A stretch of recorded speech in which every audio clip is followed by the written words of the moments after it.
Hello everybody, welcome back to my channel. I hope you're having a lovely day. It is that time of the year again where everybody's going back to uni, school, college, or people are starting to think about changing their form of education next year, because this is kind of like the start of new beginnings and thinking about where your life's going to be going after whatever it is you're doing now. I recently graduated. I posted all the photos over at my Instagram because just look, like especially this photo rocks so much. I love it. So because of choosing the right life choice path for you is incredibly important, I decided it might be a good idea to make a Q&A exclusively for university questions. This video may be a little bit long because you guys went crazy on the questions. There were so many I had to choose from, particularly on my Instagram post I made, and they were really good questions. But I would also like to thank the Student Room for sponsoring this video because they wanted me to make something like this for you guys to promote what they do, something called Uni Match, and it's basically a tool that helps students like you lot compare different universities and courses. You've probably heard of these kinds of websites before, but the thing that makes this different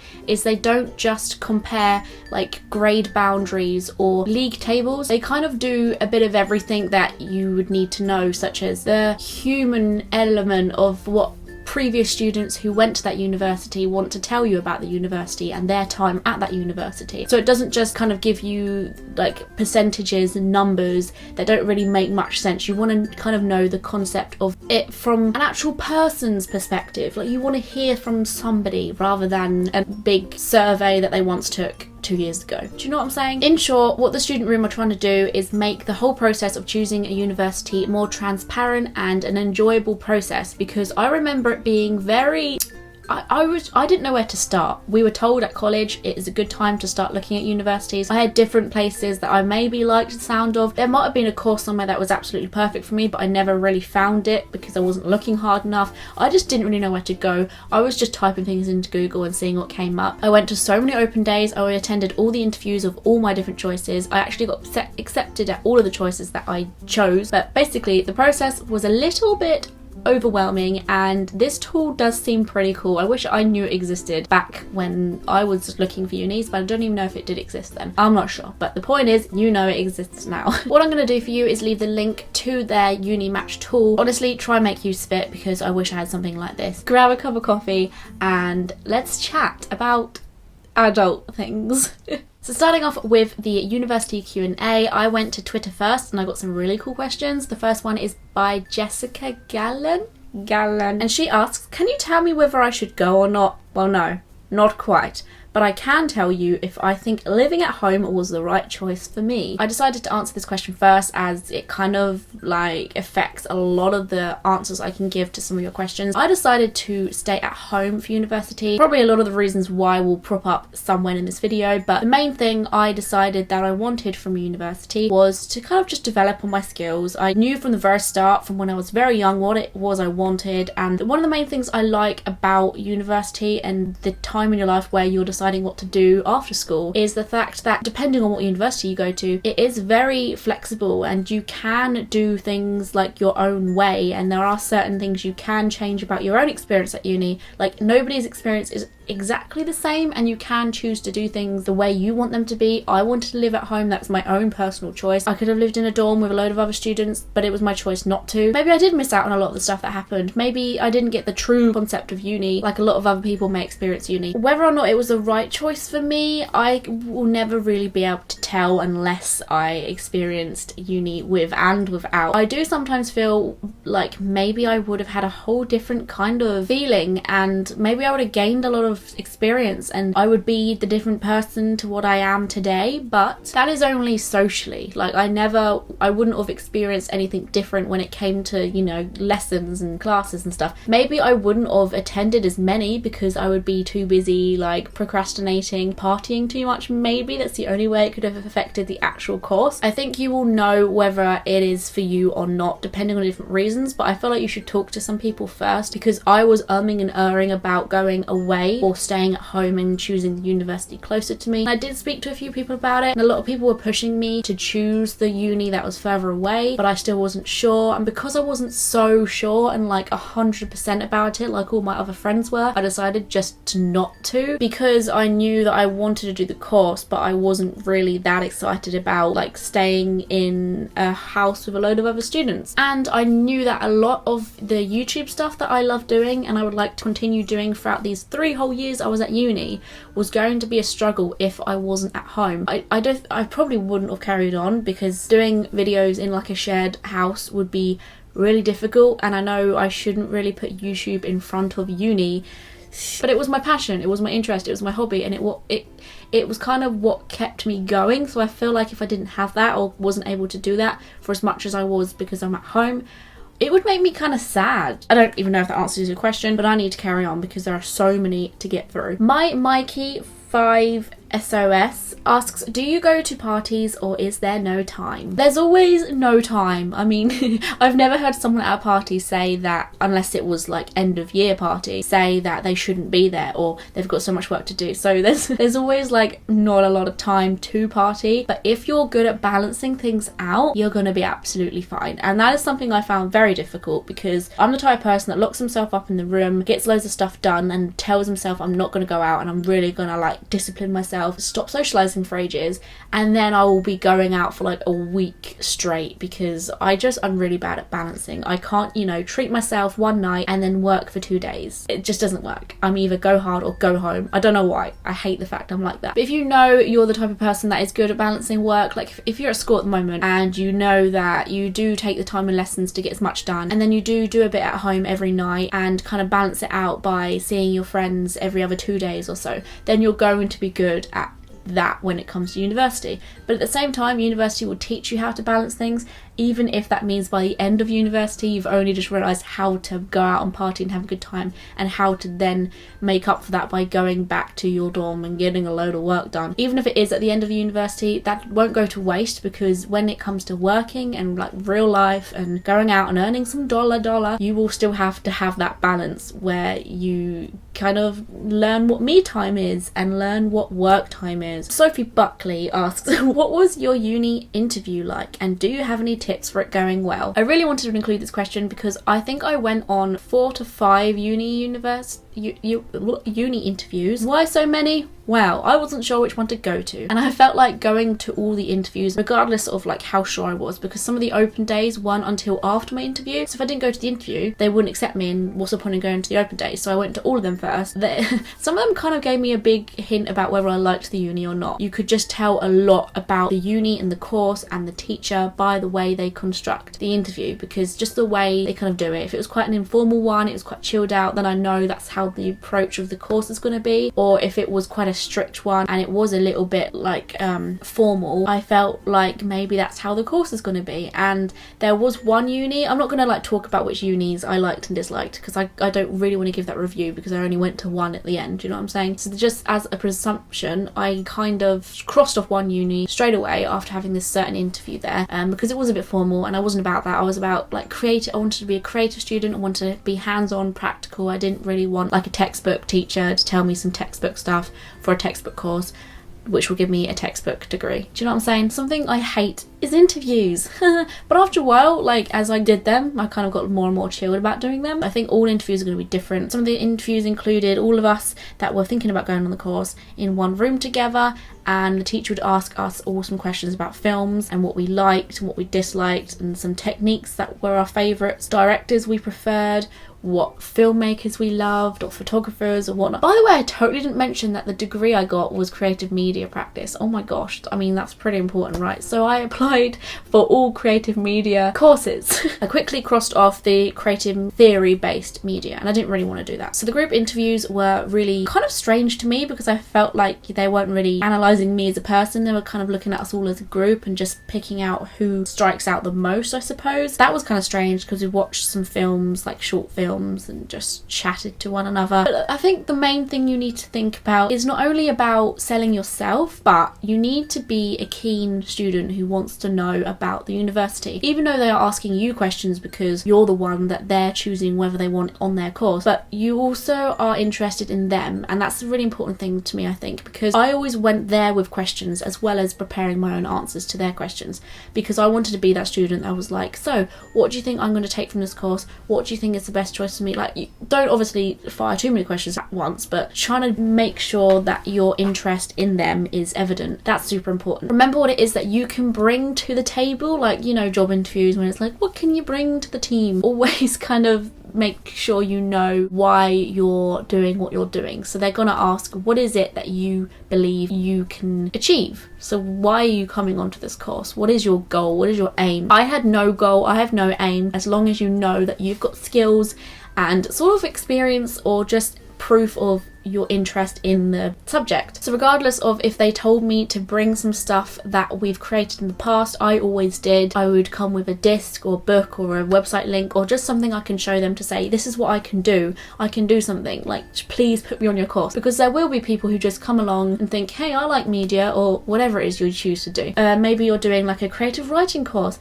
People think, I like reading books, I could probably write a book, and they just trot along to this course interview. They may even completely like ace the interview because they're just good talkers and they can like wiggle their way into things. If you're not maybe the person who is confident at talking, you need to show proof and just do whatever it is that you can, which will make them think this person knows their thing and they know what they're talking about, and they obviously have a lot of potential. I get very nervous easily, but I literally like had nothing to be nervous about because of the fact that everyone really was in the same boat. Some people looked way more nervous than I did, and when you kind of got there, at the end of the day, you are so much potential for this person who is interviewing you, and they aren't looking down at you. They are kind of looking at you as if to say, this is your chance to shine. But they were all really nice, and the first thing most of the interviews said to me were, are you nervous? And it's like, yeah, a little bit, and they'd kind of chat to you and just make it friendly. You are just a genuine person looking for a place to achieve great things, and they want to be the university who influenced that and gave you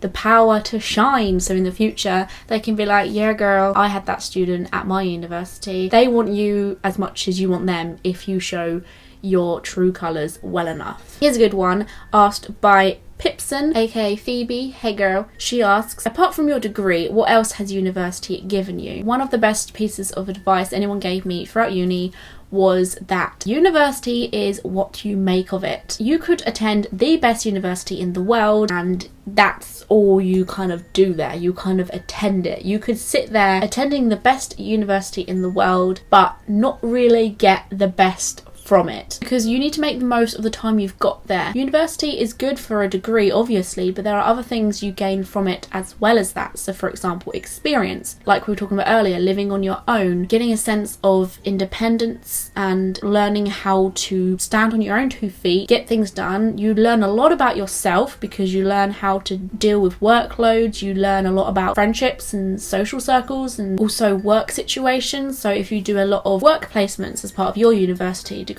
or maybe you work on some real life work briefs, so you're actually learning how to deal with a project you may be getting when you're working in the real world afterwards. You along the way will gain contacts from really special and important people, which may become very, very valuable later on in life. I've been told a number of times it's really, really important for you to buy yourself an address book. Keep that for like special, important, valuable people within your whatever industry you're hoping to get into. You're going to meet special and important people along the way at university, especially if you have like certain visitors come in and talk and stuff. This is the thing, you kind of need to grab what you can. So somebody may come into your uni course at this really massive university, but you might not make the effort to step forward and talk to them and say things because you're like too busy kind of in your own little shell doing your own little thing. You're going to get more out of uni than the degree at the end of it, which leads me to what we were talking about earlier, picking different parts, thinking about what you want to take from uni and deciding what uni to go for because of those different things you want to take from uni. So I chose a smaller university, like I was talking about. One of the main things that like drew to my attention when I was looking around, the number of open days we went to was incredible. I didn't like any of the big universities because I didn't like the idea of being seen as just a number instead of a person. I've just never liked that. The university I was at was very small, and I liked that because of the fact you were seen as an actual person. Your personality was taken into account. Teachers knew you. You can get in contact with people like that.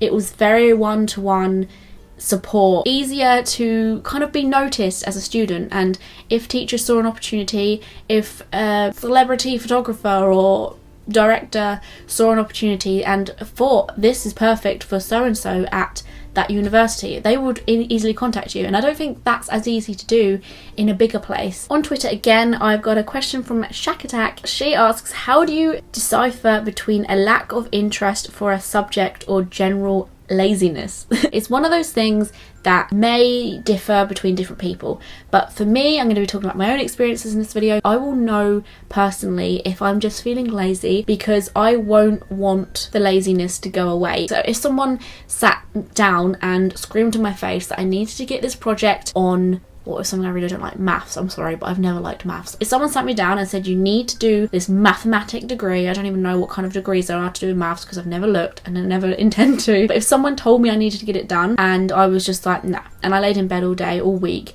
and I was like, I'm not going to get that done because I don't want to. But if I was feeling lazy, I would know I would want to do it, and I know that I really want to get that really fun media project that I need to get done sorted this week. And I start thinking about what I could do, and like ideas will start flowing around in my head, and I will have an idea in my head about how getting that thing done can be achieved. But if I'm in bed and I'm just thinking about it all the time, then that's just laziness, because I'm thinking about it but I'm not acting on it. Laziness usually generally disappears after a while, because if you want something big enough, strong enough, hard enough, you're going to lose that laziness and you're just going to do it in the end, because ambition and drive overpowers everything, in my opinion. So laziness is temporary. Another question on Twitter by Raw I'm a Fish says, do you think uni is worth all the student debt you'll be left in?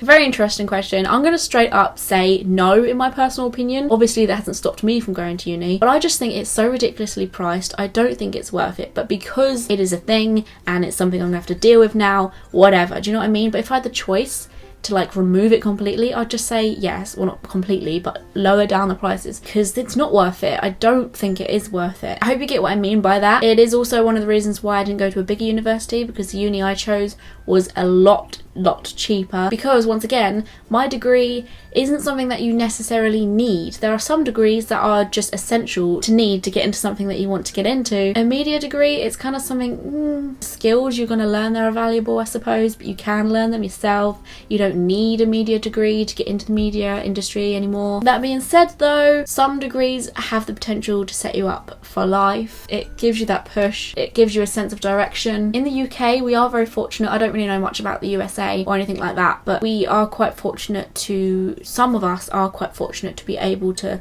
pay it off like in chunks and as much as we can at this point in life. So little bits will come out every month. I don't have to pay it off there and then. That's like my own financial situation. That's how I'm going to be dealing with my student debt. Because of the method of paying it back, I feel okay about it, and I'm lucky that is a part of the system. Moving on to Instagram now.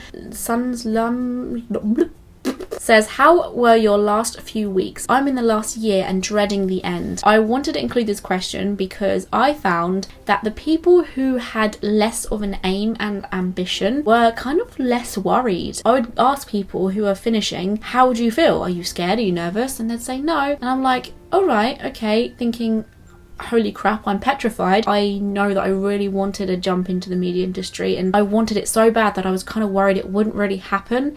And obviously YouTube is something that I wanted to carry on, and I was worried about how that may go. I was just scared about it really, because once uni was up, this is what I'm doing at the moment full time, and it is quite petrifying and scary. But everyone else kind of didn't really know what they wanted to do. Some people do want things less than others, but I felt like those kinds of people who didn't want it as much and didn't care for it as much weren't very worried. In conclusion to that, I've learned it is a good thing to be worried and concerned and scared, because that means you want something so much and you should be scared. Fear is one of the biggest motivators, and if you ever feel scared about something and worried about how something's going to go, that usually means you're going in the right direction, because you should be scared of your dreams and you should fear where you are going next, because if you don't want it enough. Fear also develops you as a person, and it is very, very healthy to jump into fear. Whatever it is that scares you the most, jump into it, because that's what you want the most. Wow, this got very deep again. The next question on Instagram comes from Pokirix. Did you always know what you were going to study at uni? So yes, I've always known that this is something I want to do, and a lot of people were asking me, as well as this question, how do you know what you want to do, and how do I pick what is right for me? I just knew, and you should just know, even though you don't know right now. Maybe university isn't right for you at the moment. You should wait until you know, because it is expensive, and you should definitely go into what it is you feel is important for you now and what you feel drives you the most. If you're doing something that isn't giving you money and it isn't driving you for any other reason other than the fact you love it, then that is what you should study. Because at the end of the day, you want to study something that you would do for free because you love it and it's your passion and it's what drives you, and it's what you think about when you wake up in the morning, and it's what you think about before you go to bed. It's quite rare to have a passion that big. Another question on Instagram from Emmy Cat asks, how do you think best to better the chances at getting accepted to your first choice uni? I guess kind of applying the interview tips I just told you about. As well as that, study your butt off at school so you can get into a good college, which is what we do in the UK before university, so I don't really know. Oh, you said Glasgow, so you come from UK. Just work your arse off. I got the best grades possible in college, which is why I got accepted to every single university I applied for, because I had that massive passion for media. I was just putting my whole soul and effort into every project. If you can just prove, as much as it sucks to prove your self-worth due to a grade, like, that sucks and I hate to say it, but it's true. Like, you need to look good on paper so that when they see you in the interview, you can prove that not just paper shows your worth, because you're also fabulous in real life. I hate exams and I hated school, but I just did it because I knew that if I didn't, I would feel like pissed off at the system. I'd feel more pissed off at the system if I didn't get through school with the good grades that I kind of did. I mean, they weren't amazing, but they got me through to the college that I wanted to, and then I could prove what it really was that made me tick. I didn't have to do that anymore. I just got it all out the way. Just kind of push through it. Like, you're having a baby. It's like really annoying and it hurts and it's painful, but once it's out, you kind of pick up this baby and you think, yeah, I'm gonna prove to you falling out my vagina was worth it. This video was shambles. I don't know if this made any sense, and in a way I feel kind of bad with the fact that I'm partnered with the student room for this video, because I don't know if I gave them justice and my advice may be completely awful. But for better advice and for better tips and information on where to go, because I couldn't be specific about universities or anything in this because I don't really want to be biased and stuff, and if there was anything majorly important I would say, but I will give you the link to the uni match tool down there for you to check out and use and make use of, because it's good, and I hope you find that course of your dreams. I'm gonna go now, guys, so I will see you in 2 days time. Do subscribe and be notified every time I make a new video, which will be the day after tomorrow. I've also got social media such as my Twitter, Instagram and Facebook down there. I go live twice a week on YouNow, so become a fan and you can be told once I'm broadcasting live.